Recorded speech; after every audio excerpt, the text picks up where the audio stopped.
Umayya উকবারে বলেন, উকবারে তুমি কেন কালেমা পড়লা? তুমি কেন কালেমা পড়ে নিলা? সারা জীবন এক জায়গায় থাকলাম, এক জায়গায় বড় হইলাম, টেন্ডার বাজি যদি করছি 1,00,000 টাকা পাইলে ভাগ করে তোমার জন্য 32,000 টাকার একটা খাম তোমার বাড়িতে পাঠায়া দিছিলাম। একটা বোতল যদি খাইছি, আমরা 3 জনে খাইছি বেশি অর্ধেক, আর তোমার জন্য বাকিটা পাঠায়া একটা বিড়ি যদি খাইছি, 3 জনে খাইছি বেশি, তোমার জন্য ভাগ দিয়া দিছি। আজকে তুমি কালেমা পড়লা, আমাদেরকে জানাইলা না, কারণটা কি? তুমি যেহেতু কালেমা পড়ে নিয়েছো উকবা, আজ এই মুহূর্তে থেকে আমরা 3 বন্ধু তোমাকে ঘোষণা দিলাম, আজকের পর থেকে তোমার সাথে আমাদের আর কোনো সম্পর্ক নেই। উকবা এবার দিশা পায় না, পাগল পারা হয়ে গেল, বন্ধুদেরকে জড়িয়ে ধরল, বন্ধুরে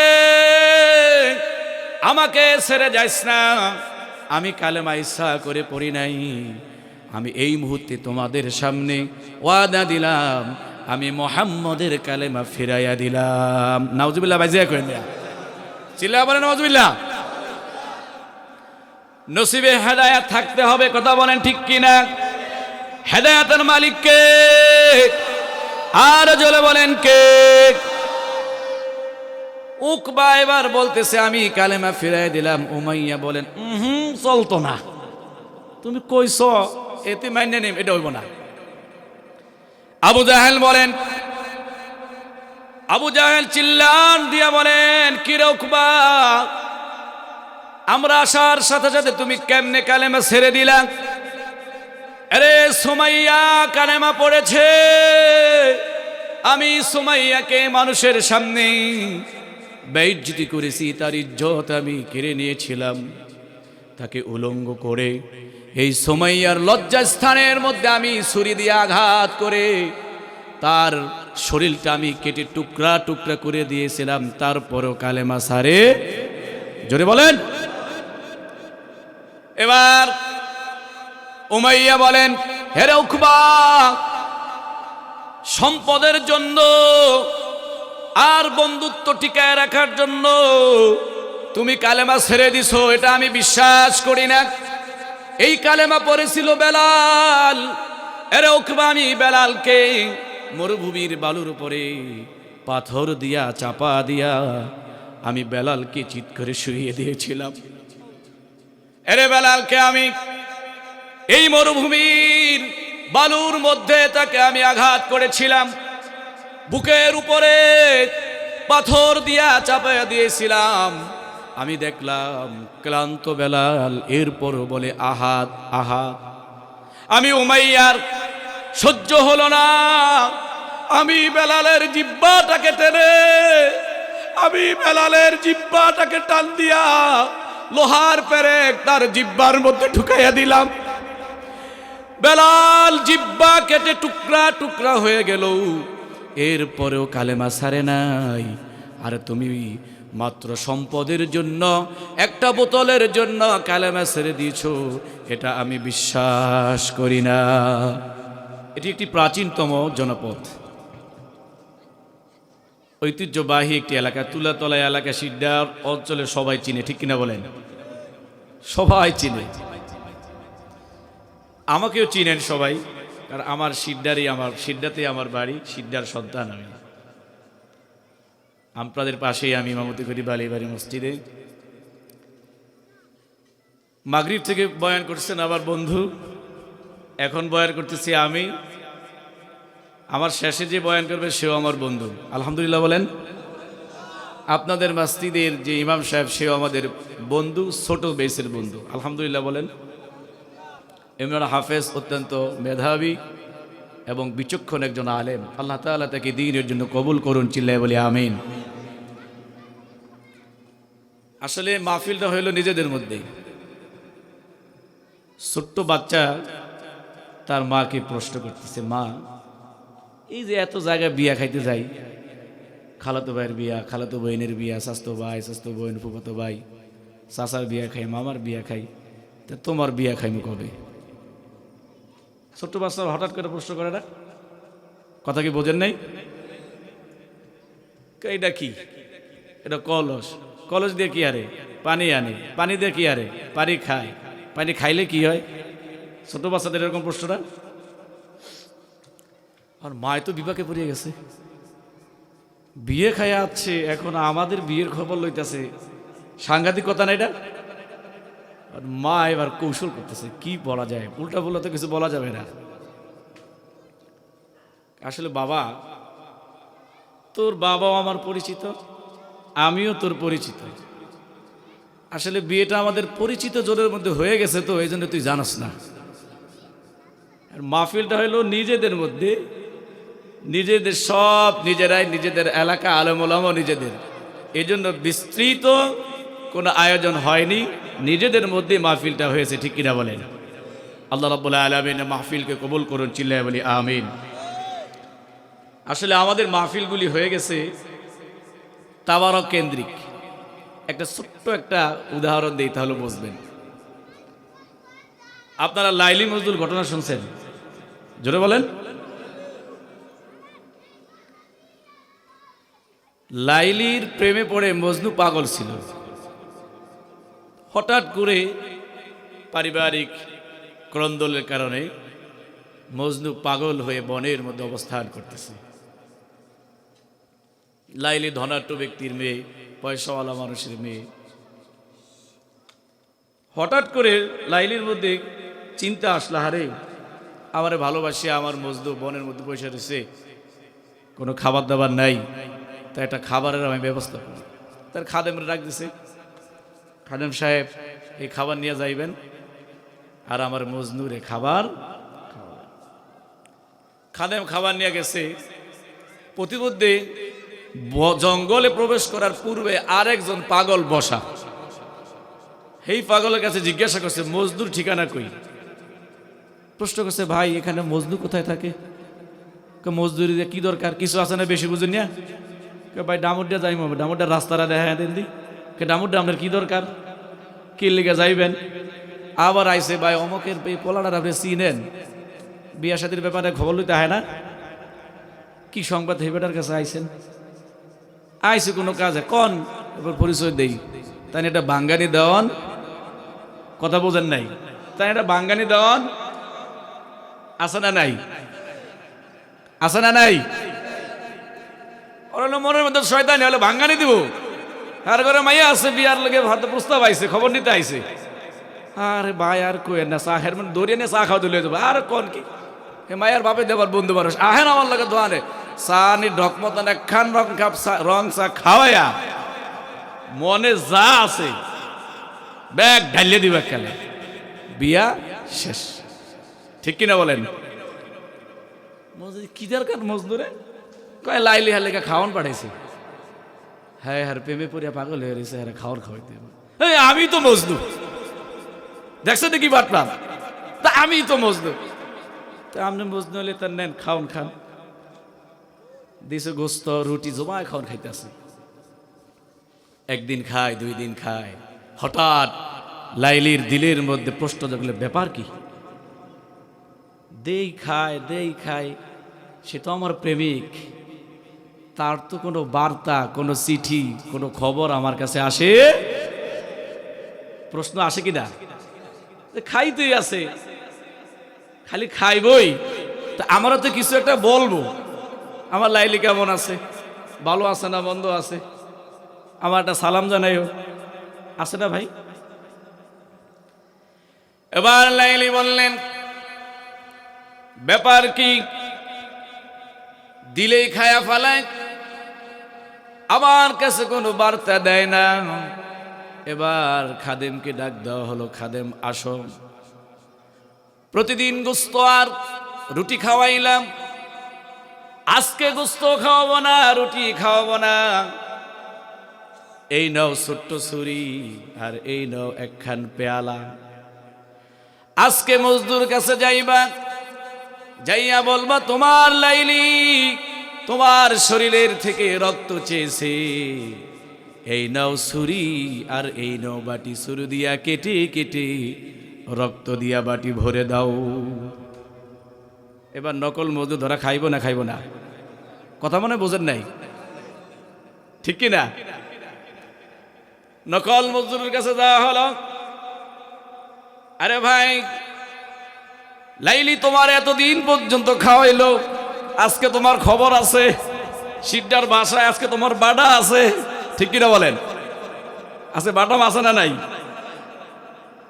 এই লও ছুরি আর এই লও বাটি, এতদিন খাইয়া যেই শরীরের মধ্যে রক্ত হইছে, আজ সেই রক্ত লাইলিরে দাও। ফল দিও। ভাই আমি তো মজদুর না, আরে রোমা আসল মজদুর তো বনের মধ্যে, হের কাছে দাও, হের কাছে দাও, আমি তো মজদুর না। আসল মজদুর কাছে গেছে, না খায়া থাকতে থাকতে থাকতে থাকতে শরীর শুকায়া শেষ।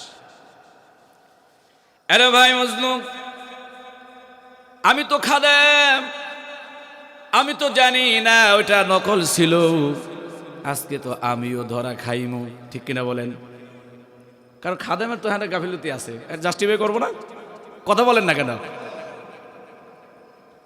আমি তো ভুল করেছি, আজকে লাইলি আমাকে গ্রেপ্তার করে দিবে, সাজা আমাকে দিবে। এ ভাই মজনু, তোমাকে খুঁজে পাই নাই, নকল মজলুকে আমি রুটি আর হালুয়া খাওয়াইছি। আজকে লাইলি তোমার থেকে এতদিন যে খাওয়াইলো, সেই খাওয়ারের পরে রক্ত চেয়েছে, এই ছুরি নাও আর এই বাটি নাও, রক্ত চেয়েছে, রক্ত দাও। মজনু এবার লাফ দিয়ে দাঁড়ালেন। লাইলির কথা শুনে শরীরের সব শক্তি আবার আগের মতন বেড়ে গেল। ছুরি হাতে নিলেন আর বাটি হাতে নিলেন আর বললেন, দাও বাটি, দাও ছুরি। আমার লাইলি কোন শরীরের কোন জায়গা থেকে রক্ত চেয়েছে, আমি ওই জায়গা থেকে আমি রক্ত দিয়া দিব। আমার ভাইরা, আমি বোঝাতে চাইলাম, আজকের মুসলমানেরা খাবার বেলায় সবার আগে, কথা কোন ঠিক কিনা, যখন ইসলামের জন্য রক্তের প্রয়োজন হয়, জীবন দেওয়ার প্রয়োজন হয়, তখন সবাই নকল মজদু হয়ে যায়, আসল মজদুকে খুঁজে পাওয়া যায় না। কথা বলেন ঠিক কিনা? আজকেও দেখবেন আপনারা যারা আসছেন সবাই আসল মজনু, নকল কিছু মজনু আছে। রাত 12টার পরে যখন দোয়া হয়ে যাবে, তাবারক হুজুরের বয়ান শোনার জন্য ময়দানে এসে পড়বে। কথা কোন ঠিক কিনা? কথা বোঝেন? নকল মজনু যারা আছে, ব্যাগটি আইব কি এতে, তাবারক হুজুরের লাগে সাক্ষাৎ। তাবারক বোঝেন নাই? দেখবুড়ে রান্না করতেছে, জবাই খাওয়ার আছে, কিন্তু খাওয়ানোর অভাব খাবার বেলায় আছে, রক্ত দেওয়ার বেলায়। সারা বছরই তো ঘুরলাম, আজকে একটু আসি মাহফিলে, ঠিক কিনা বলেন? আসবে না। मैंने तुमको दिल दिया है, तूने मुझको क्या दिया, तेजी सूरी लेकर मुझे पारा पारा कर दिया। এক কবি বলতেছে, এক প্রেমিকার কথা, চিঠি লেখছে। আছে না যুবক যুবতীরা অনেক দিন প্রেম করে, এরপরে বিয়ে শাদী হয়ে গেলে কেউ আবার আত্মহত্যা করে, আছে না? কথা বলেন না কেন? হ্যালো, কি আত্মহত্যা করে। আর সে কবিতা লেখছে, मैंने तुमको दिल दिया है, तूने मुझको क्या दिया, तेजी सूरे लेकर मुझे पारा पारा कर दिया। খুব আফসোস সাহেব বলতেছে, হারে তোমার সাথে আমার এতদিনের সম্পর্ক, আজ পয়সাওয়ালা লোক পাইছো, বিয়ে বসতেছো, এত বছর সম্পর্ক করলাম, তুমি আমার হৃদয়টাকে ক্ষত বিক্ষত করে দিয়েছ। তোমার ভালোবাসার ছুরির আঘাতে আমার কলিজাটাকে তুমি খান খান করে দিয়েছ। অনেক সময় আছে না, ছেলের জন্য আপনি অনেক কিছু করেছেন, ভাইয়ের জন্য আপনি বড় ভাই, ছোট ভাইয়ের জন্য বিশাল ত্যাগ করেছেন, স্বীকার করেছেন, তাকে খাইয়েছেন, পুড়িয়েছেন। বড় হওয়ার পরে, আরে আমার ভাই আমার জন্য কি আছে, আছে না নাই? তখন কই না, আরে তুই আমার, তোর জন্য আমি এত কিছু করলাম, তোর কথায় আমার কলিজাটা ছিঁড়ে চৌচির হয়ে গেছে, এরকম বলি না আমরা? বলতেছি ঘটনার দ্বারা বোঝাতে চাইলাম, আজ এই জমিনের মধ্যে, এই পৃথিবীতে আলেম সমাজ যারা, এই আলেমরা এই উম্মতকে হেদায়েতের জন্য নিজেদের জীবন দিয়া দিল। অকাতরে ফাঁসির রশিকে গলায় ঝুলাইয়া নিল। কথা বলেন ঠিক কিনা? বিনা দোষে জেল বরণ করল, বিনা দোষে বছরের পর আলেম ওলামারা জেলখানার মধ্যে রয়েছে। কথা বলেন ঠিক কিনা? সেজন্য কবি বলেন, মাইনে তুমকো দিল দিয়া হে তूने मुझको क्या दिया, तेजी सूरी लेकर मुझे पारा पारा कर दिया। এ আলেমরা তোমার জন্য জীবনটাকে বিলিয়ে দিল। তোমার জীবনের সব জায়গায় আলেমকে প্রয়োজন। তোমার জন্ম হয়েছে, আলেমের প্রয়োজন। তোমার বিবাহের সময় আলেমের প্রয়োজন। যখন তোমার নামাজ শিখার প্রয়োজন, একজন আলেমের কাছে যাওয়া লাগে। কথা বলেন ঠিক কিনা? সর্বশেষ যখন তুমি দুনিয়া থেকে চলে গেলা, শিরশাদ যখন তোমার শেষ হয়ে গেল, জীবন প্রদীপ যখন তোমার নিভে গেল, ওই সময়ও আলেমের প্রয়োজন আছে কিনা? জোরে বলেন। সেটাই বললে যে আলেমরা দিল তোমাকে, বিনিময় কি দিলা? দিলা জেল, দিলা জুলুম, দিলা মামলা, দিলা হত্যা, দিলা ফাঁসি। এর বেশি কিছু আলেমকে তোমরা দিতে। আমার ভাইরা, ভূমিকায় আর আমি বেশি কিছু বলবো না, আমি আলোচনা অন্যদিকে করবো ইনশাআল্লাহ। আমি আলোচনার শুরুতেই সূরা ফুরকানের, পবিত্র কোরআন শরীফের 19 নম্বর পারার প্রথম পৃষ্ঠায় সূরাতুল ফুরকান, 114টি সূরা পবিত্র কোরআন শরীফের মধ্যে রয়েছে। সিরিয়ালের দিক থেকে 25 নম্বর সূরা। কত নাম্বার? কথা বলেন। আমার কথা তো বোঝার কথা, কারণ আমরা তো এক এলাকার, ঠিক কিনা? আমার মাতৃভাষা যা, আপনাকে মাতৃভাষাও তাই। না বুঝলে বলবেন যে হুজুর এটা বুঝি নাই। 1 থেকে 25 নম্বর সূরা, সূরাতুল ফুরকান। এই সূরাটির মধ্যে 77টি আয়াত আছে। জোরে বলেন কয়টি? 77টি আয়াত রয়েছে। রুকু আছে 6টি। রুকু কয়টি? 6টি রুকু আছে। আমি আপনাদের সামনে 2-3টি আয়াত তেলাওয়াত করেছি। আমার যতটুকু সময় হয় আমি তাফসীর ইবনে কাসির, তাফসীরে মাজহারি, তাফসীর ইবনে কাসির থেকে আমি এই অল্প সময় যতটুকু পারি আলোচনা করব। জিরুবল ইনশাআল্লাহ, ওয়া মা তৌফিক ইল্লা বিল্লাহ। এই আয়াত 3টি যখন নাজিল হয়, এটা একটা প্রেক্ষাপট আছে। পবিত্র কোরআন শরীফের প্রত্যেকটি আয়াত এক একটা বিষয়ের উপরে, এক একটা ঘটনার উপরে আয়াতগুলি নাজিল হয়েছে। এই নাজিল হওয়ার একটি কারণ আমি বলি, শোনেন। বিশ্বনবী সাল্লাল্লাহু আলাইহি ওয়াসাল্লামের জামানায় তাকে বিশ্বাস করতো না, তাকে মানতো না, কিন্তু তাকে ভালোবাসত।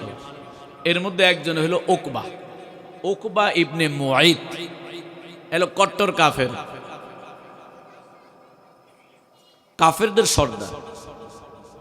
এই কাফের মুশরিক যদি কখনো ব্যবসার জন্য বাইরে যেতেন, যাওয়ার সময় রাসূলের সাথে সাক্ষাৎ করতেন। সুবহানাল্লাহ ভাই, যে কইন আরো জোরে বলেন। কাফের হইয়া বরকতের জন্য রাসূলের লগে সাক্ষাৎ করে, আর আপনি মুখ বুজে বই রইছেন। চিল্লাবেন সুবহানাল্লাহ। বরকতের জন্য দোয়া চাইতো রাসূল, বরকতের জন্য দোয়া করবেন। ব্যবসা শেষে আসতো, আইসা আবার রাসূলের লগে সাক্ষাৎ করতো। এবার সুবহানাল্লাহ পকেটে বলিয়াতেন।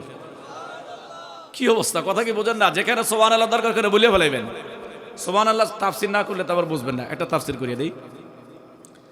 আল্লাহর নবীকে জিবরিল আমিন আল্লাহর নবীর সাথে কথা বলা শুরু করলেন। আল্লাহ নবী জিবরিল আমিনকে প্রশ্ন করলেন, ভাই জিবরাইল, এই যে পৃথিবীর মধ্যে বৃষ্টি হয়, কখনো বাংলাদেশে বৃষ্টি হয়, ইন্ডিয়ায় হয় না, কথা বোঝেন না? ঠিক কি না বলেন? আবার যখন ইন্ডিয়ায় হয়, পাকিস্তানে হয় না, যখন সৌদি আরবে হয়, বাংলাদেশে হয় না, আবার বাংলাদেশের মধ্যে যখন ঢাকা শহরে হয়, শরীয়তপুরে হয় না, আবার যখন শরীয়তপুরে হয়, সিড্ডার মধ্যে হয় না, আবার যখন উত্তর সিড্ডায় হয়, দক্ষিণ সিড্ডায় বৃষ্টি হয় না। কথা বলেন ঠিক কিনা? এগুলি কে করে? চিল্লায় বলেন। আলোচনা কি বোঝেন? হযরতে জিবরিল আমিনকে আল্লাহর নবী প্রশ্ন করলেন, ভাই জিবরাইল, এই যে বৃষ্টিগুলি বলে, এই যে বৃষ্টিগুলি আসমান থেকে পড়ে, এই বৃষ্টির ফোঁটাগুলি কি আপনি গণতে পারেন কিনা? জিবরিল আমিন বলেন, নাম ইয়া রাসূলুল্লাহ। সুবহানাল্লাহ বলেন। জি হ্যাঁ, এট এ টাইম, এক সময় তাম পৃথিবীর মধ্যে যদি বৃষ্টি হয়, আসমান থেকে যতগুলি ফোঁটা পড়ে, আসমান থেকে যতগুলি ফোঁটা পড়ে, প্রত্যেকটি ফোঁটা আমি জিবরাইল গণতে পারি। চিল্লায়া বলেন সুবহানাল্লাহ। আরো জোরে বলি সুবহানাল্লাহ। চিন্তা করেন কি জ্ঞান তা। তাম পৃথিবীতে বৃষ্টি হবে, প্রত্যেকটি ফোঁটা সে গণতে। আমাদেরকে যদি কয় শরীয়তুর বাদ দিলাম, সিদ্ধা গ্রাম বাদ দিলাম, উত্তর সিদ্ধা মধ্য সিদ্ধা সব বাদ, এই মাহফিলের মধ্যে 5 মিনিট বৃষ্টি হইব, কেউ কি ফোঁটা গণতে পারুম? সব বাদ। বৃষ্টির মধ্যে একটু দাঁড়ায় থাম, মাথার মধ্যে কয়টা ফোঁটা পড়ে গন্তারুম? কথা কি বোঝেন নাই? জিবরিল আমিন বলেন, হুজুর শুধু তাই নয়, আমাকে আল্লাহ রব্বুল আলামিন এমন জ্ঞান দিয়েছে, বৃষ্টি এই জমিনে পড়লে, মাটির উপরে পড়লে, বৃষ্টির ফোঁটাটা পড়লে আরো কতগুলি ফোঁটা হয়, বোঝেন নাই? এটার মধ্যে পড়লে আরো ফোঁটা পড়বে না? সেতরা পড়ে না? আল্লাহ নবীকে জিবরিল আমিন বলেন, ইয়া রাসূলুল্লাহ, ইয়া হাবিবাল্লাহ, এই যে বৃষ্টির ফোঁটা পড়ার পরে আরো যে সেতরায়া পড়ে, বাংলা কথা আমার, আরো যেই ফোঁটাগুলি হয় ওইগুলিও গণতে পারি, এবং বৃষ্টির ফোঁটা পড়ার পরে আরো যত বৃষ্টির ফোঁটা বৃদ্ধি হয়ে যায়, আমি জিবরিল আমিন ওই ফোঁটাগুলিও গণে দিতে পারি। চিল্লায়া বলি সুবহানাল্লাহ। আল্লাহ নবীর আবার প্রশ্ন করলেন, তাহলে আপনি কোন জিনিসটা আপনি গণতে পারেন না? প্রশ্ন করলেন কোনটা পারেন না? এইবার ওয়াজ শুনে যদি সুবহানাল্লাহ না করেন, তাহলে মনে করুন 3 দিন ধরে ভাতই খান না। এবার ভাত খাইছেন না খাইছেন, এটা প্রমাণ দিবেন। রেডি সবাই? কথা বলেন, রেডি সবাই? আল্লাহ নবী প্রশ্ন করলেন, ভাই জিবরাইল, তাহলে তোমার কোন জিনিসটা তুমি গণতে পারো না? জিবরিল আমিন বললেন, ইয়া রাসূলুল্লাহ, ইয়া হাবিবাল্লাহ, আপনার উম্মতের জন্য এমন একটা আমল আছে, ওই আমল যখন আদায় করে এমন সওয়াব সেই আমলের মধ্যে দেওয়া হয়, ওই এই আমল যখন করা হয়, আল্লাহ নবী প্রশ্ন করলেন, ভাই জিবরাইল, আমলটা কি? জিবরিল আমিন বললেন, ইয়া রাসূলুল্লাহ, ইয়া হাবিবাল্লাহ, বান্দারা যখন এই জবান দ্বারা একবার সুবহানাল্লাহ বলে, আমি জিবরিল আমিন ও আল্লাহ রাব্বুল আলামিন সুবহানাল্লাহ বলার কারণে এত পরিমাণ সওয়াব দেয়, আমি জিবরিল গণতে পারি না। কথা বলেন? একবার সুবহানাল্লাহ বললে আমি জিবরিল গণতে পারি না, কত সওয়াব দেয়। তাহলে এখন থেকে মনে মনে আলাদা করবেন, মাহফিলে যতক্ষণ থাকবেন, কোন জায়গায় সুবহানাল্লাহ বলা লাগে, সাথে সাথে চিল্লায়া বলবেন সুবহানাল্লাহ। তাফসীর শুনাইছি, এরপর যদি সুবহানাল্লাহ না কন, তাহলে মনে করুন এই মাথার মধ্যে ঢোকে নাই, মাথায় কিছু আছে কিনা এটা প্রমাণ দিয়ে যাবেন ইনশাআল্লাহ। বলেন, দেশি হুজুর তো একটু সুকামিটা কথা না কইলে ভালো লাগবে না। আমি তো বিদেশ থেকে আসি না যে আমার হুমকিটা সরাই দিবেন, ঠিক কিনা বলেন? স্থানীয় মারিয়া ধরে কই যাবেন, আমি পরিচয় দিব আপনি আমার বাপের মতন, মাথার না আমারে, ঠিক কিনা বলেন? উকবার কথা মনে আছে নি? ব্যবসার কথা গেলে রসুলের সাথে সাক্ষাৎ, এসে আবার সাক্ষাৎ। আলহামদুলিল্লাহ, সবাই একটু সামনে আগায় বসি, মানুষ বেশি হয়ে গেছে, সামনে আসি ভাই, সামনে এসে বলেন, একটু জিকির করি, লা ইলাহা ইল্লাল্লাহ, লা ইলাহা,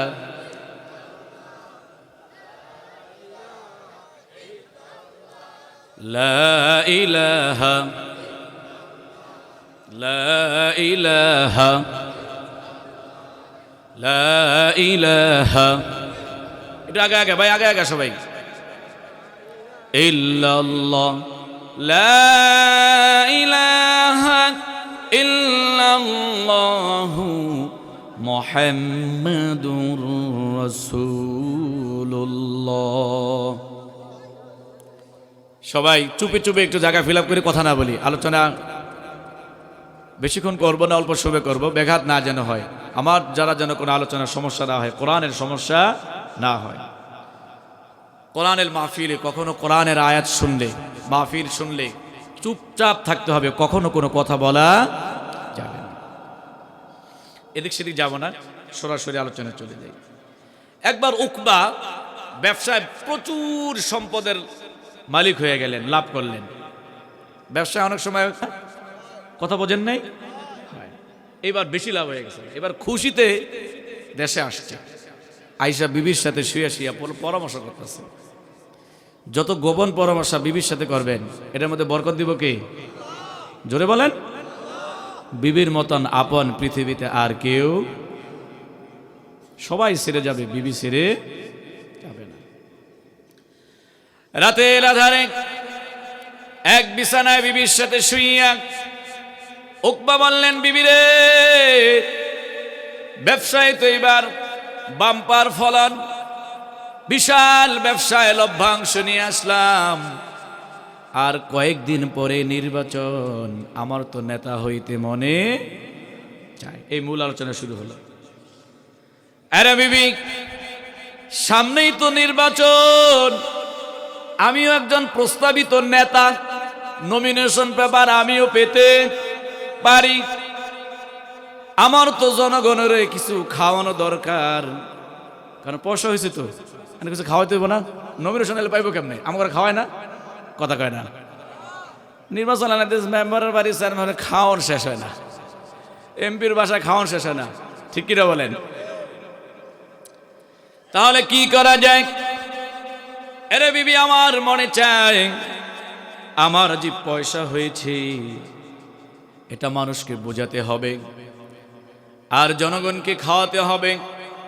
জনগণকে যদি আমি খাওয়াই, ভোটের সময় তারা আমাকে স্মরণ করবে, ঠিক কিনা বলেন? কারণ লোকমা সরব হলো বড় সরব, সিল্লা যখন মারতে যাইবেন, সকালবেলা দিন মেম্বারের বাড়িতে গরুর গোস্ত দেওয়া ভাত খাইছে, মারিয়া দিই মাছ মার খায়, আছে না নাই? কথা বলেন। এই জন্য লোকমা সরব হলে বেশি সরব। কেউ যদি ঘায়াল করতে চান, দেখলে সালাম নিয়ে দিয়া দোকানে নিয়ে এক কাপ চা খাওয়াবেন, একটা রুটি খাওয়াবেন, দেখবেন সব দুর্বল, ঠিক কিনা বলেন? কি করা যায়? এই মক্কার জমিনের মধ্যে সবচাইতে সম্মানী ব্যক্তি যারা, আমি তাদেরকে দাওয়াত করব, চিল্লায়া বলি সুবহানাল্লাহ। তাহলে লিস্টি করো, প্রথম নম্বরে কার নাম লেখা যায়? বিবি চিন্তা করলেন, চিন্তা করে কাউকেই খুঁজে পায় না। উকবা বললে, বিবি রে, তুই তো জানাস না এই মক্কার মধ্যে এমন একজন ব্যক্তি আছে যার মতন সম্মানী ব্যক্তি আর এই পৃথিবীতে, জোরে বলেন। সে ব্যক্তিকে প্রশ্ন করলেন বিবি। উকবা বললেন, বিবি রে, তারে তো আমরা মেনে নিতে পারি না, তারে যদি আমরা মেনে নেই তাহলে নিজের ক্ষমতা থাকে, কথা কন না কেন? নিজের গদি থাকে, নিজের চেয়ার থাকে, নিজের পদ থাকে। হঠাৎ করে বিবি আশ্চর্য হয়ে গেল এমন ব্যক্তিকে। তিনি বললেন, সেটা হলো মুহাম্মাদুর রাসূলুল্লাহ, চিল্লায়া বলি সুবহানাল্লাহ।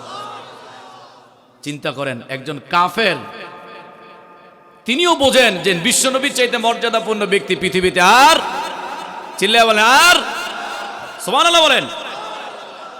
নিজের শরীরের সব শক্তি ব্যয় করে সুবহানাল্লাহ বলেন। আমার ভাইরা, বিবি আবার পরামর্শ করলেন, ঠিক আছে, লিস্টের প্রথম নাম্বারে বিশ্ব নবীর নাম উঠাইয়া দাও, সকালবেলা যাইয়া নবীকে দাওয়াত দেওয়া হবে। আল্লাহ নবীর কাছে চলে গেলেন। উকবা আল্লাহ নবীর কাছে চলে গেলেন, যাইয়া বললেন, ইয়া রাসূলুল্লাহ, ইয়া হাবিবাল্লাহ, আগামীকালকে আমার বাসায় আপনি দুপুরে খাবার খাবেন, দাওয়াত গ্রহণ করেন। আল্লাহর নবী দাওয়াত গ্রহণ করলেন। পরের দিন দাওয়াত খাওয়ার জন্য তার বাসায় তিনি চলে গেলেন। উকবা টেবিলের মধ্যে খাবারের আয়োজন করলেন।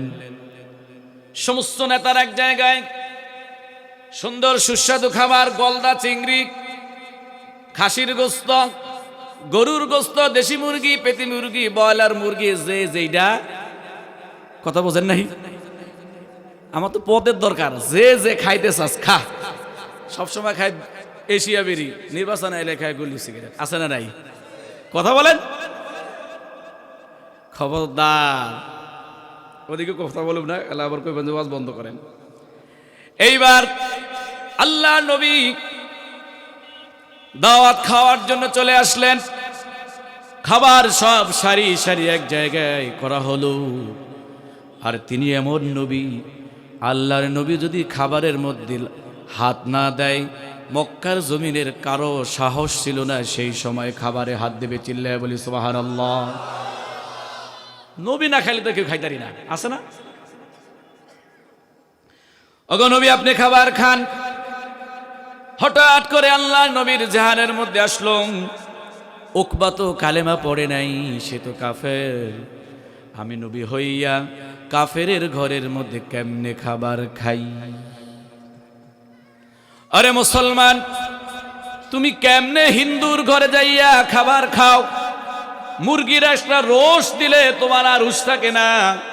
আর আল্লাহর নবী কি শিক্ষা দিল, কথা বলেন ঠিক কিনা? খাবার সামনে আল্লাহ নবী বলেন না, খাওয়া যাবে না। তুমি তো মুশরিক, তুমি যদি কালেমা না পড়ো, আমি নবী হইয়া তোমার ঘরে খাবার খেতে। আর আজকে মানুষ কয়, আজকের এই জমানায় সে মানুষ সবাই কয় আমরা মানুষে মানুষে ভাই ভাই, আমি হার বাসায় যাইয়া খামু, সে আমার বাসায় আইসা খাবে। আর আল্লাহর নবীর এই কথা কেউ মানে?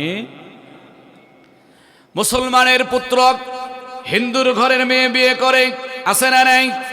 আল্লাহ নবী বলেন, যতক্ষণ পর্যন্ত সে কালেমা পড়ে মুসলমান না হয়ে যাবে, ততক্ষণ পর্যন্ত একজন মুসলমান বেদ্দিন যাদের আছে, কাফের মুশরিকের ঘরের কন্যা সে যত সুন্দরী হোক বিয়ে করা যাবে। আজকে আমরা খ্রিস্টানের সাথে সম্পর্ক করি, কথা বলেন ঠিক কিনা? মন চায় যেভাবে আমার প্রয়োজন আমি সেভাবেই আমার সমাজ, আমার জিন্দেগি আমি গড়ে নেই, বানিয়ে নেই। আল্লাহর নবী বলেন, উকবারে তোমার সুস্বাদু খাবার সব ঠিক আছে, কিন্তু তুমি কালেমা না পড়লে আমি খাবার খেতে। এইবারও কত বছর পুরা বিপদে। কালেমা পড়লেও সমস্যা, কালেমা না পড়লেও। কারণ সেই সময়, তৎকালীন সময় কেউ যদি কারো বাসা থেকে খাবার না খেয়ে বের হইতো, এটা তার জন্য বদনাম হয়ে যেত। কথা বোঝেন নাই? যে মেহমান বাসা আসছে, যদি না খেয়ে যেত, তার পরাজয়ের জন্য এটাই যথেষ্ট ছিল। আজকে জমানায় দেখেন না, একটু ফতিয়া খাওয়াইতে গেলে, শর্ট পড়ে গেলে কি বদনামটা হয়, কথা কয় না? বিয়ের অনুষ্ঠানে খাবারের শর্ট পড়লে কি বদনামটা হয়, কথা বলেন? উকবা ডানে তাকায়, বামে তাকায়, আল্লাহ নবী ছাড়া ডানে বামে তারা যা আছে সবাই কাফের। উকবার দিলের মধ্যে ভয় ঢুকিয়া গেল। আর তিনি মনে মনে চিন্তা করলেন, এগুলির সামনে যদি আমি কালেমা পড়িয়ালে এখনই আমারে, কথা বোঝেন না, শেষবে এখনই। কারণ আমি তো নেতা, আমি কালেমা কেমনে পড়ি? আল্লাহ নবী বললেন, তুমি যদি কালেমা না পড়ো, আমি তোমার বাসায় খাবার খেতে পারবো না। উকবা এমন বিপদে পড়ে গেল। উকবা চিন্তা করলো, আমি আল্লাহর নবীকে খাবার ঘরের মধ্যে খাওয়াই দিব, কপালে যা আছে হয়ে যাবে, কালেমাটা আমি পড়ে নেই। চিল্লে বলি আল্লাহু আকবার। উকবা কালেমা পড়ল, আল্লাহর নবী খুশি হয়ে গেলেন, খাবার খেলেন। খাবার খেয়ে বিদায় হয়ে গেলেন। এমন একটা পর্যায় ছিল, আল্লাহর নবী চলে আসার পরে উকবা যে কালেমা পড়ছে, উকবার কালেমা পড়ার ঘটনাটা, এই খবরটা আর ঘরের মধ্যে সীমাবদ্ধ নাই। উকবা ঘর থেকে বের হওয়ার পূর্বে তামাম মক্কা নগরীতে আলোড়ন সৃষ্টি হয়ে গেছে, উকবায় মুসলমান হয়ে গেছে। উকবার খবর প্রত্যেকটি মানুষের কাছে পৌঁছায় গেল। এইবার উকবার কিছু বন্ধু আছে, আবু জাহেল, উমাইয়া, আবু লাহাব, এরা হলো তার বন্ধু। এই বন্ধুদের কানে যখন খবর গেল উকবা মুসলমান হয়ে গেছে, তাদের মাথা গরম না ঠান্ডা? চিল্লায়ে বলেন। পুরা গরম হয়ে গেছে। এই কামড়া করছে কি, এক খাতার তলে থাকি, এক জায়গায় খাই, বিড়ি একটা টান দিলে পুটকিটারে দরিয়া ব্যাগতে মিলিয়ে টান দিয়ে খাইছে। কথা কোন ঠিক কিনা? এমন সম্পর্ক আমার লাগে। একটা বিড়ি ধরাইলে ব্যাগ তো এটার হে পাশা ধরে ব্যাগতে মিলিয়ে এটারে টানে। আছে না নাই? এটাই তুলা তোলাই অঞ্চলে নাই, এটা আমাকে দক্ষিণ সিদ্ধে আছে। বন্ধুদের মাথা গরম হয়ে গেল। আবু লাহাব, আবু জাহেল, উমাইয়া, তিনজন দল ভেদে উকবার কাছে চলে আসলেন। কিরে উকবা, ঘরের মধ্যে যাইয়া দরজার মধ্যে ঠক ঠক করা শুরু করলেন। ঘরের দরজা খুললেন, উকবা ঘর থেকে বেরিয়ে আসলেন। আবু জাহেল চিল্লান দিয়া বললেন, কিরে উকবা, তুই আমাদের কেমন বন্ধু? বন্ধু হইয়া বন্ধুর সম্পর্ক তুই রাখলি না, তুই বলে কালেমা পড়ে মুসলমান হয়ে গেলি। উকবা অবাক হয়ে গেছে, ব্যাপার কি?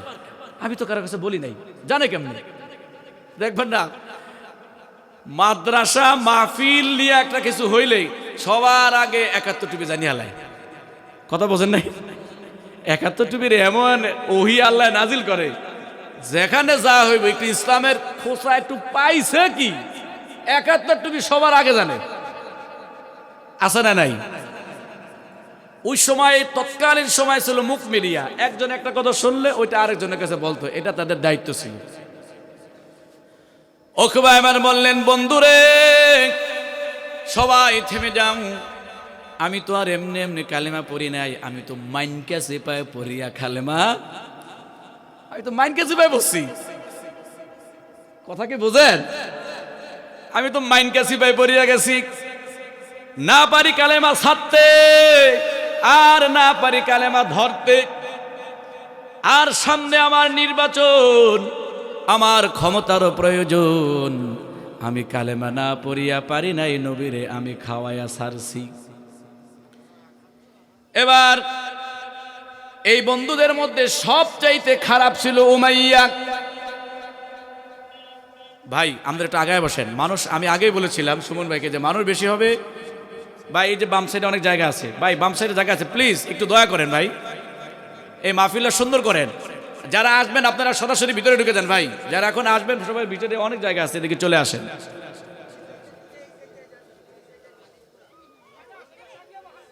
কথা বললেন না কেউ? চলবে? কথা বলেন, চলবে? আল্লাহু আকবার বলেন। জীবন বলতে বিদেশি হুজুর কথা হচ্ছেন, একটু দেশি জিনিস সেটা আওয়াজ শুনিয়া দেখেন, আছে না নাই? দেশি পেতি মুরগির দাম বেশি না? কথা কয় না তো, পেতি মুরগি খাইবেন মিয়া, কি এর মিয়া ব্রয়লার মুলার খায়া কি কয় না কয়, আছে না নাই? একজনের কথা আডি বস্তা করে লয়ে যায়। আল্লাহ আমাদেরকে হেফাজত করে বলি আমিন। বন্ধুদের মধ্যে সবাই কিন্তু ভালো থাকে না, কেউ আবার একটু পণ্ডিতগিরি বেশি করে। কথা বোঝেন নাই? একটু বেশি বোঝে। উমাইয়া দাঁড়ায় গেল, উমাইয়া হইল এর মধ্যে সবচেয়ে বেশি খারাপ। উমাইয়া উকবারে বলেন, উকবারে তুমি কেন কালেমা পড়লা? তুমি কেন কালেমা পড়ে নিলাম? সারা জীবন এক জায়গায় থাকলাম, এক জায়গায় বড় হইলাম, টেন্ডার বাজি যদি করছি 1 লাখ টাকা পাইলে ভাগ করে তোমার জন্য 32,000 টাকার একটা খাম তোমার বাড়িতে পাঠায়া দিছিলাম। একটা বোতল যদি খাইছি, আমরা 3 জনে খাইছি বেশি অর্ধেক, আর তোমার জন্য বাকিটা পাঠায়া একটা বিড়ি যদি খাইছি, 3 জনে খাইছি বেশি, তোমার জন্য ভাগ দিয়া দিছি। আজকে তুমি কালেমা পড়লা, আমাদেরকে জানাইলা না, কারণটা কি? তুমি যেহেতু কালেমা পড়ে নিয়ে উকবা, আজ এই মুহূর্তে থেকে আমরা 3 বন্ধু তোমাকে ঘোষণা দিলাম, আজকের পর থেকে তোমার সাথে আমাদের আর কোনো সম্পর্ক নেই। উকবা এবার দিশা পায় না, পাগল পারা হয়ে গেল। বন্ধুদেরকে জড়িয়ে ধরল, বন্ধুরে আমাকে ছেড়ে যাইস না, আমি কালেমা ইচ্ছা করে পড়ি নাই, আমি এই মুহূর্তে তোমাদের সামনে ওয়াদা দিলাম, আমি মুহাম্মদের কালেমা ফিরাইয়া দিলাম। নাউজুবিল্লাহ, বাজিয়া কইন না, চিল্লা বলেন নাউজুবিল্লাহ। নসিবে হেদায়েত থাকতে হবে, কথা বলেন ঠিক কিনা? হেদায়েতের মালিক কে? আর জোরে বলেন কে? উকবা এবার বলতেছে আমি কালেমা ফিরাই দিলাম। উমাইয়া বলেন চলতো না, তুমি কইছ এতে মাইনে নেম, এটা হইব না। আবু জাহেল বলেন, আবু জাহেল চিল্লান দিয়া বলেন, কি রে উকবা, আমরা আসার সাথে সাথে তুমি কেমনে কালেমা ছেড়ে দিলা? আরে সুমাইয়া কালেমা পড়েছে, আমি সুমাইয়াকে মানুষের সামনে বেইজ্জতি করেছি, তার ইজ্জত আমি কেড়ে নিয়েছিলাম, তাকে উলঙ্গ করে এই সুমাইয়ার লজ্জাস্থানের মধ্যে আমি ছুরি দিয়ে আঘাত করে তার শরীরটা আমি কেটে টুকরা টুকরা করে দিয়েছিলাম, তারপরও কালেমা সারে। জোরে বলেন। এবার উমাইয়া বলেন, হে উকবা, সম্পদের জন্য আর বন্ধুত্ব টিকায় রাখার জন্য তুমি কালেমা ছেড়ে দিছো, এটা আমি বিশ্বাস করি না। এই কালেমা পড়েছিল বেলাল। এরে উকবা, আমি বেলালকে মরুভূমির বালুর উপরে পাথর দিয়া চাপা দিয়া আমি বেলালকে চিৎ করে শুইয়ে দিয়েছিলাম। এরে বেলালকে আমি এই মরুভূমির বালুর মধ্যে তাকে আমি আঘাত করেছিলাম, বুকের উপরে পাথর দিয়া চাপাইয়া দিয়েছিলাম। আমি দেখলাম ক্লান্ত বেলাল, এরপরও বলে আহাত আহাত। আমি উমাইয়ার সহ্য হলো না, আমি বেলালের জিহ্বাটাকে টেনে, আমি বেলালের জিহ্বাটাকে টান দিয়া লোহার পেরেক তার জিহ্বার মধ্যে ঢুকাইয়া দিলাম। বেলাল জিহ্বা কেটে টুকরা টুকরা হয়ে গেল, এরপরেও কালেমা ছাড়ে নাই। আর তুমি মাত্র সম্পদের জন্য, একটা বোতলের জন্য কালেমা ছেড়ে দিয়েছো, এটা আমি বিশ্বাস করি না।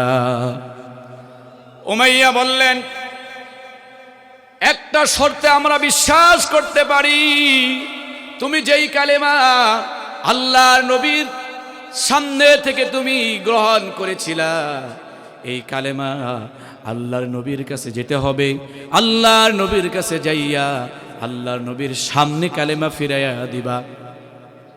2 দফা কর্মসূচি, একটা হইল আল্লাহর নবীর সামনে যাইয়া কালেমা ফিরাইয়া দিবা, দ্বিতীয় নাম্বার হইল আল্লাহর নবীর চেহারার মধ্যে থুতু নিক্ষেপ করবা। চিল্লায়া বলে নাউজুবিল্লাহ। একটা জবান বন্ধ রাখবেন না, জীবনের সব শক্তি ব্যয় করে বলেন নাউজুবিল্লাহ। আজকের জমানায় এ উকবা যদি আমার সামনে থাকতো, আপনারা কি করতেন? ছেড়ে দিতেন? কিলাইতে শেষ করতেন। কথা বলেন ঠিক কিনা? তো নাউজুবিল্লাহটা এই শক্তি দিয়ে এখন জোরে বলেন নাউজুবিল্লাহ। আল্লাহর নবীর চেহারার মধ্যে থুতু মারবে। আম্মা জান আয়েশা রাদিয়াল্লাহু তাআলা আনহা বলেন, হযরতে ইউসুফ আলাইহিস সালাতু ওয়াস সালামের রূপ দেখে, তার সৌন্দর্য দেখে সেই সময়ের মহিলারা তাদের হাতের আঙ্গুল কেটে দিয়েছিল।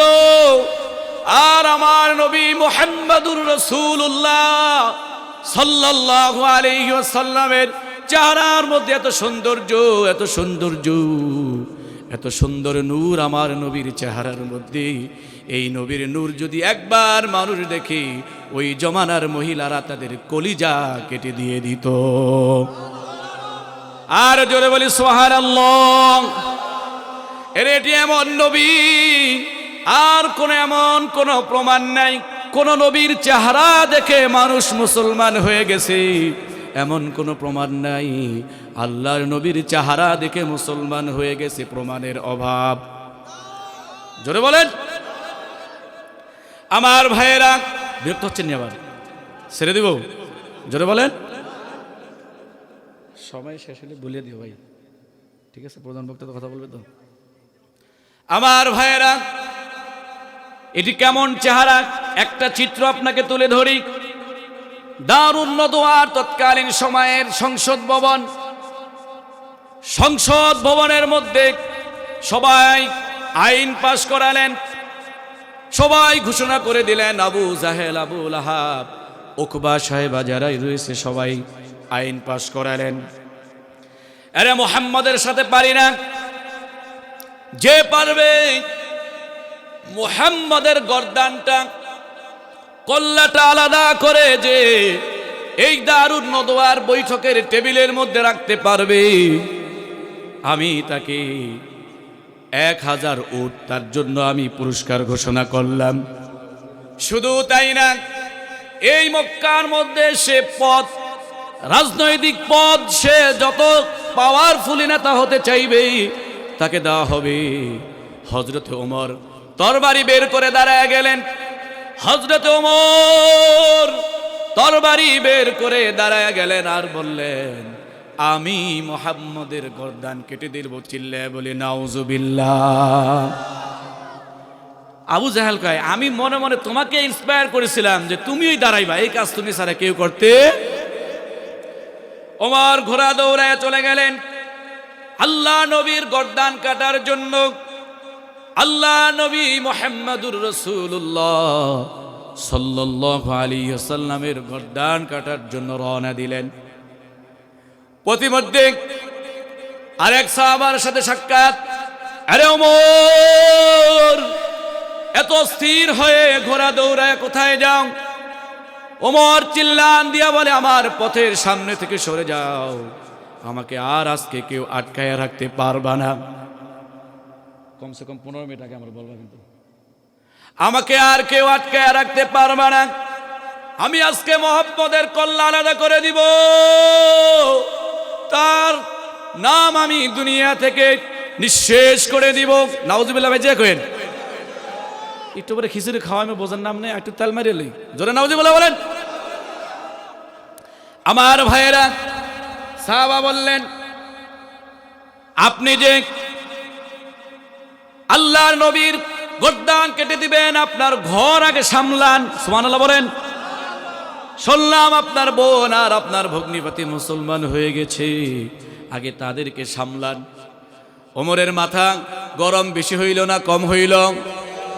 ওমরের মাথা আরো বেশি গরম হয়ে গেল। একটা পয়েন্ট আজকে শিখে যান, যে ব্যক্তি মাথা গরম করে কোনো সিদ্ধান্ত নেয়, ওই সিদ্ধান্ত কোনোদিন তার মঙ্গল বয়ে আনে না। হযরতে ওমর মাথা গরম করলেন, যাবে বয়কান্দির দিকে, ঘোড়া ঘুরাইয়া চলে গেছে তুলাতলার দিকে, বইনের বাড়ি সেখানে। দরজার সামনে যাইয়া টক টক করে শব্দ করলেন, বোন দরজা খোলো, আমি তোমার ঘরের মধ্যে প্রবেশ করব। হযরতে ওমরের কণ্ঠ শুনে তার বোন ভয় পেয়ে গেলেন, ভগ্নিপতিকে দরজার চিপার মধ্যে গুজাইয়া রাখলেন, আর কোরআনের আয়াতগুলি তিনি তার পকেটের মধ্যে গুজাইয়া রাখলেন। ঘরের দরওয়াজা ধাক্কা মেরে ওমর খুলে ফেললেন, ধাক্কা মেরে ওমর খুলে ফেললেন। বোনকে আঘাত করলেন, বোন আমার অনুমতি ছাড়া তুমি কেমনে মুসলমান হয়ে গেলা? কি করে তুমি এটা পারলা? আমি তোমার ভাই, আমার কেন অনুমতি তুমি নিলা না? বোন বললেন, আমাকে তুমি মারতে মারতে যদি আমার জান কোরবান করে দাও, আমি যেই কালেমা পড়েছি জীবন দিতে পারি, কালেমা আমি আর ছাড়তে পারবো? জোরে বলেন। ওমর আবার তিনি বললেন, তাহলে তুমি ঘরের মধ্যে কি যেন গুনগুন করে পড়তেছিলা, কোন শব্দগুলি তুমি পড়লা সেগুলি আমাকে শোনাও। তার বোন বললেন, ভাই না, শোনানো যাবে না, তুমি অপবিত্র, অজু করে আসো, অজু করে এসে তারপরে আমি তোমাকে কোরআন শোনাইয়া দেব। হযরতে ওমর অজু করে আসলেন, দিলের মধ্যে আল্লাহ রাব্বুল আলামিন কালেমার মোহাব্বত তার দিলের মধ্যে আস্তে আস্তে ঢুকাইয়া দিলেন, তার দিলটাকে নরম করে দিলেন। হযরত ওমর অজু করে বোনের কাছে আসলেন আর তেলাওয়াত শুরু করলেন, তাহা মা আনজালনা আলাল কুরআনি লিতাশকা। চিল্লায়া বলি সুবহানাল্লাহ। আমার ভাইয়েরা, এই তেলাওয়াত শুনে ওমরের দিলের মধ্যে পরিবর্তন আসলো। ওমর এবার বললেন, আমাকে সেই নবীর কাছে নিয়ে যাও। আমার ভাইয়েরা, সময় বেশি নাই। আমার ভাইয়েরা, হযরত ওমরকে আল্লাহর নবীর সামনে নিয়ে যাওয়া হলো। আল্লাহর নবী দরবারে নিয়ে যাওয়ার পরে হযরত ওমর আল্লাহ নবীর চেহারার দিকে তাকাইয়া অস্থির হয়ে গেলেন, আর তার দিলের মধ্যে কম্পন শুরু হয়ে গেল। খবরদার, এমন নবীর চেহারা কেমন হতে পারে? এমন সুন্দর চেহারা কিভাবে হতে পারে? আল্লাহ নবীর চেহারার দিকে তাকাইয়া হযরতে ওমর থরথর করে কাঁপা শুরু করে দিলেন। আর আল্লাহ নবীর পায়ের সামনে গিয়া তিনি লুটায় পড়লেন, ওগো নবী, আমি বুঝতে পারি নাই, আমি ওমর বুঝতে পারি নাই আপনার নবী এত সুন্দর। আমাকে আর দেরি করবেন না, আমাকে পড়ায়া দেন লা ইলাহা ইল্লাল্লাহু মুহাম্মাদুর রাসূলুল্লাহ। জোরে বলি সুবহানাল্লাহ। আয়েশা বললেন, আম্মাদের আয়েশা বললেন, এত সুন্দর চেহারা মনে আছে নেই? এত সুন্দর চেহারার মধ্যে উকবা কিভাবে পারে আমার নবীর চেহারার মধ্যে থুতু মারতে? উমাইয়া বললেন, তুমি একা যাইয়া আল্লাহ নবীর চেহারার মধ্যে থুতু মারবা, চলবে না, আমরা মানব না। আমরা বন্ধুরা যারা আছি তোমার পিছনে পিছনে থাকবো। আমার সামনেই, আমাদের সামনেই বিশ্ব নবীর সামনে যাইয়া কালেমা ফিরত দিতে হবে। শুধু তাই নয়, তার মুখের মধ্যে থুতু মারতে হবে। চিল্লায়া বলেন নাউজুবিল্লাহ। আল্লাহ নবীর পরের দিন সকালে উকবা, আবু জাহেল, আবু লাহাব, উমাইয়া গুরু পাকারে উকবাকে সামনে দেওয়া হলো। উকবাকে সামনে দিয়া সব আর সৈন্য যারা আছে আর বাকি কাফের নেতারা পিছনে থাইকা আল্লাহ নবীর দরবারে চলে গেলেন। আল্লাহর নবী তাদের দল দেখে তার হৃদয়ের মধ্যে, মনের মধ্যে আনন্দ ঢেউ উঠে গেল। আল্লাহ নবী মনে মনে বললেন, আমার মনে হয় গতকাল রাতে উকবা একা একা কালেমা পড়েছে, আজ মনে হয় সবাইকে সামনে নিয়ে, সবাইকে সাক্ষী রেখে আর ওদের সবাইকে নিয়ে একসাথে আজ মনে হয় কালেমা পড়বে। আল্লাহ নবী দিলের মধ্যে চিন্তা, আল্লাহ নবী মুস্কি মুস্কি মুস্কি হেসে হেসে আল্লাহর নবী উকবার সামনে যায়। তাফসীর ইবনে কাসিরের মধ্যে আসছে, উকবা যখন চিন্তা করল আল্লাহর নবীর মুখের মধ্যে থুতু মারতে হবে, তখন পিছনে ফিরে তাকায়। পিছনে তো বন্ধুরা আছে না নাই, ফ্রেন্ডরা আছে না? ডান দিকে তাকায় কাফের বন্ধু আবু জাহেল, বাম দিকে তাকায় আবু লাহাব, পিছনে তাকায় উমাইয়া। তাফসীর কারক বলেন, উকবার দিলের মধ্যে একটি টান মারল, উকবার দিলের মধ্যে একটি মায়া মমতা চলে আসলো। আহারে, এত সুন্দর চেহারার মধ্যে আমি কেমনে থুতু মারি? এত সুন্দর চেহারার মধ্যে আমি কেমনে থুতু মারি? একবার সেই চিন্তা করে আর একবার চিন্তা করে না, এই চিন্তা করলে চলবে না। আমাকে নেতা হতে, কথা বোঝেন নাই, আমাকে নেতা হতে পিছনে আমার সাক্ষী আছে, কারণ এদের স্বাক্ষরে আমি নমিনেশন পাবো। আবু জাহেল যদি স্বাক্ষর না দেয় নমিনেশন পাবো না। আবু লাহাব যদি স্বাক্ষর না দেয়, অনুমোদন না দেয়, আমি মন্ত্রী এমপি হতে পারবো?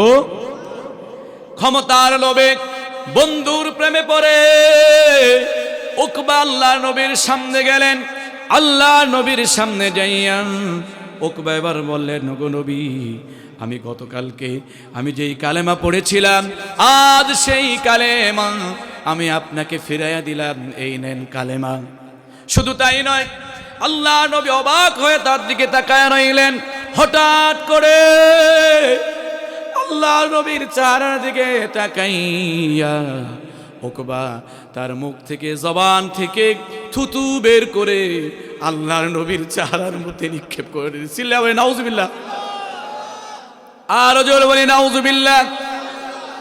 একটা জবান বন্ধ রাখা যাবে না, চিল্লায় বলি নাউজুবিল্লাহ। আল্লাহ নবী জমিনের মধ্যে পড়ে গেলেন। তাফসিরে মাজহারের মধ্যে আসছে আল্লাহ নবী গলা কাটা মুরগি যেমন ছটফট করে দম যাওয়ার সময় মুরগিটাকে গলা কেটে দিয়ে ছেড়ে দিলে যেমন তার ছটফট করে, আল্লাহর নবী মাটির মধ্যে মরুভূমির মধ্যে পড়ে যাইয়া এরকম গলা কাটা মুরগির মতো ছটফট করতেছে। আর অস্থির হইয়া উকবার জন্য তিনি বললেন, উকবারে তুমি এটা কি করলা? গতকালকে আমি নবী তোমাকে কালেমা পড়াইয়া জান্নাতের টিকিট দিলাম, আর আজকে তুমি যে কাম করলা চিরদিনের জন্য তুমি জাহান্নামী হয়ে গেলা। আল্লাহ রাব্বুল আলামিন মনে হয় চোখ বুজে করে বয়ে রয়েছে, কথা কয় না, মনে হয় ঘুমাইছে, ইন্ডিয়ায় বেড়াইতে গেছে, মনে হয় আমেরিকার হুমকিরে ভয় পাইছে, কথা বলেন না, মনে হয় চীনের ভয় পাইছে, কাউকে ভয় পায় না। আল্লাহ রাব্বুল আলামিন জিবরিল আমিনকে পাঠায়া দিলেন। জিবরিল আমিনকে পাঠায়া দিলেন, আরে জিবরাইল আর দেরি করিস না, আমার নবী মুহাম্মদুর রাসূলুল্লাহ সাল্লাল্লাহু আলাইহি ওয়াসাল্লামের চোখের পানি যদি এই মরুভূমির বালু স্পর্শ করে, আমি জিবরাইল আজকে দুনিয়াটা ধ্বংস করে দিব। সুবহানাল্লাহ, ভাই যে কইন আর জোরে বলেন। আল্লাহ নবীর কাছে জিবরিল আমিন চলে আসলেন। আল্লাহ নবী তাফসীর ইবনে কাসিরের মধ্যে আসছে, জিবরিল আমিন নবীর কানে কানে এই আয়াত নিয়ে আসলেন সূরাতুল ফুরকানের মধ্যে।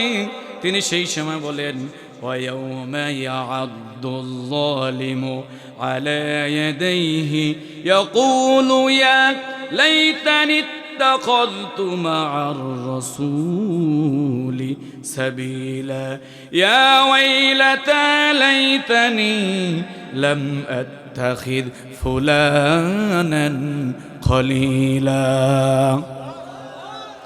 জিবরিল আমিন বললেন, ওগো নবী, আজ উকবা যেই কাজ করলো দুনিয়ার ক্ষমতার জন্য, মন্ত্রী হওয়ার জন্য, এমপি হওয়ার জন্য, ক্ষমতা পাওয়ার জন্য, আর বন্ধুর ভালোবাসা পাইয়া আপনার সাথে উকবা যে ধৃষ্টতা দেখালো, যে অন্যায় আপনার সাথে করলো, ওগো নবী, কিয়ামতের ময়দানে এই উকবার মতন যারা কিয়ামত পর্যন্ত যারা আসবে, শুধু উকবা তাই নাই, উকবার অনুসারী যারা হবে, ক্ষমতার জন্য কোরআনের বিরুদ্ধে কথা বলবে, আছে না নাই?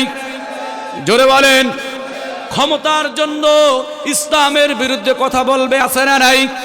জোরে বলেন।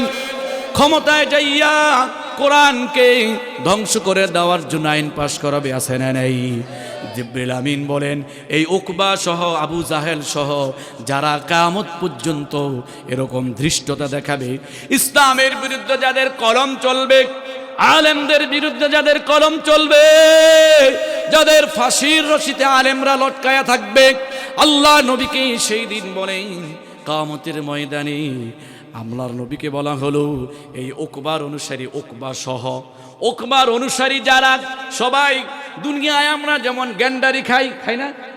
দুনিয়া আমরা যেমন গ্যান্ডারি খাই, জিবরিল আমিন বলেন এই উকবা সেই দিন তার হাত খাওয়া শুরু করবে। নাউজুবিল্লাহ, ভাই যে করেন, ওই উকবা হাত খাবে, হাত চিবাইয়া চিবাইয়া খাবে। আর উকবার অনুসারী যারা থাকবে তারাও, কথা বলেন, কিয়ামত পর্যন্ত উকবার অনুসারী থাকবে, কোরআনের বিরুদ্ধে কথা বলবে, ইসলামের বিরুদ্ধে কথা বলবে। আল্লাহর নবীকে বলা হলো এই কিয়ামতের দিনে উকবা সহ তার অনুসারীরা সবাই সেই দিন হাত কামড়াবে আর আফসোস করবে, আর সেই দিন বলবে, ইয়া ওয়াইলাতা লাইতানি লাম আত্তাখিদ ফুলানান খলিলা। হায় আফসোস, আমি যদি দুনিয়ায় ওই রকম খারাপ বন্ধু যদি আমার না থাকতো, ওই আবু জাহেল যদি না থাকতো, আবুল আহাব যদি না থাকতো, এই উকবাও জান্নাতে যেত। কথা বলেন ঠিক কিনা? সেই দিন বলবে, উকবার অনুসারীরা বলবে, হায় আফসোস, আমার যদি এরকম খারাপ বন্ধু না থাকতো, আমার যদি অন্তরের মধ্যে ক্ষমতার লোভ যদি না থাকতো, আমার অন্তরের মধ্যে চারের লোভ যদি না থাকতো, আজকে আমি জান্নাতে চলে যেতাম। কথা বলেন ঠিক কিনা? আমার ভাইয়েরা, 5 মিনিট আমার সময় আছে, আমি 5 মিনিটে মাকে নিয়ে একটা কথা বলবো, এরপর শেষ করবো ইনশা আল্লাহ। 5 মিনিটে শেষ করার চেষ্টা করবে ইনশা আল্লাহ, কারণ এই আয়াতটা আমি আপনাদের সামনে তেলাওয়াত করেছিলাম, এই জন্য এটা বলতে হবে, আমরা দায়িত্বের মধ্যে পড়ে গিয়েছি। আল্লাহ তাআলা 5 মিনিটে বলার তৌফিক দান করো, আমিন বলেন। কারণ মা বোনেরা আসছে, তাদের কিছু শোনার দরকার আছে না নাই? জোরে বলেন। মনে হয় তেনায় গেছেন আপনারা, জোরে বলেন। আরে মুসলমানরা জোরে কথা বলবেন। মুসলমানের তাকবীর ধ্বনি শুনে কাফের বেঈমান পলায়া রাস্তাও খুঁজে পায় নাই। কথা কোন ঠিক কিনা? এজন্য সবসময় কথা বলতে হবে মুসলমানদের তাকবীর ধরে দিয়ে চিল্লায় বলে আমিন। আমি সূরা তারিক থেকে কয়েকটি তেলাওয়াত করেছি, ফালিয়ানদুরিল ইনসানু মিম্মা খুলিক। সেখানে এই যে বর্তমানে যে ডারউইনের একটা মতবাদ আসছে যে বানর থেকে মানুষ হয়েছে, নাউজুবিল্লাহ, বাড়ি যায় বলবেন আবারও, জোরে বলেন। এটার তাফসির এই সূরা তারিকের মধ্যে আসে, সুবহানাল্লাহ বলেন, জোরে বলেন। কোরআনের জ্ঞান না থাকার কারণে আমরা সঠিক উত্তর পাই না, এজন্য এটা থেকে কয়েকটি কথা বলবো ইনশাআল্লাহ। আমার ভাইরা, ফেনীতে এক ডাক্তারের সাথে, ডাক্তার বিজ্ঞানীর সাথে এক আলেমের সাথে সাক্ষাৎ হয়েছে। সাক্ষাৎ হওয়ার পরে মানুষ সৃষ্টি নিয়ে কথা হইল এবং সেখানে মায়ের বিষয় নিয়ে আলোচনা আসলো। প্রশ্ন করা হলো যে মায়ের পেটের মধ্যে যদি সন্তান থাকে, এই জায়গাটা কতটুকু, কেমনে থাকে, আর কি কি কারণে তার বড় হওয়ার বিষয়গুলি আসে। এটা শুনবো না ইনশাল্লাহ শেষ করে দেব। ডাক্তারকে প্রশ্ন করা হলো, মায়ের পেটের মধ্যে যে 10 ইঞ্চি একটা থলি আছে, এই থলির মধ্যে কেমনে একটা বাচ্চা থাকে।